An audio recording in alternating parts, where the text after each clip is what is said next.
C'est un tir de flashball relativement proche. Le choc était tellement violent. Déjà, j'avais l'impression qu'il me manquait une partie du visage. J'ai perdu définitivement la vue et j'ai de la chance de pas avoir perdu la vie ce jour-là. Certains n'ont pas eu cette chance. J'ai été agressé dans la nuit du 29 au 30 juin par 4 policiers dans une petite ruelle de Nanterre. Après la marche de Noël, j'ai justement attendu la fin des émeutes pour revenir. Puis j'ai croisé cette patrouille de policiers qui a changé ma vie. Je marchais seul, comme je disais, les rues étaient désertes. J'ai aperçu une patrouille de policiers casqués qui marchaient dans ma direction. J'y ai pas particulièrement prêté attention. Donc quand ils sont arrivés plus ou moins proches de moi, ils m'ont dit Eh oh toi, casse-toi ».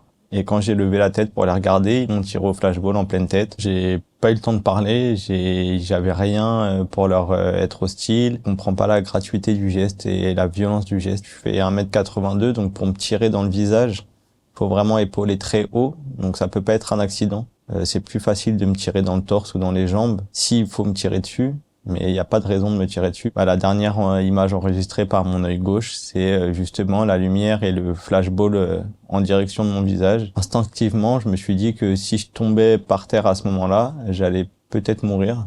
Du coup, j'ai posé la main par terre et puis je suis parti en courant. J'avais l'impression que j'avais plus de visage à gauche, en fait. J'ai croisé une personne. La personne était tellement stupéfaite de mes blessures qu'il n'arrivait pas à me répondre. Et après, j'ai perdu connaissance. Quand j'ai repris mes esprits, j'étais sur un scooter parce que des jeunes m'avaient ramassé et ils ont essayé de m'emmener à l'hôpital. Les policiers avaient barricadé Nanterre, avaient fait des barrages un peu partout. Ils nous pointaient avec les LBD, ils nous disaient cassez-vous, on s'en bat les couilles. Alors que j'avais le visage qui dégoulinait de sang. Je savais que j'étais vraiment... mon visage était vraiment touché. Surtout quand j'ai vu le visage des personnels soignants. Personne me regardait dans les yeux, personne me répondait. Un médecin après qui m'a dit là ton œil il est gravement touché, on va essayer de faire ce qu'on peut pour réparer un maximum. Et donc c'est pas réparable? Non, j'ai perdu définitivement la vue. Et tu avais d'autres blessures? Des multiples fractures tout autour de mon œil, tous les muscles, tous les os étaient cassés. J'ai perdu de l'audition à l'oreille gauche.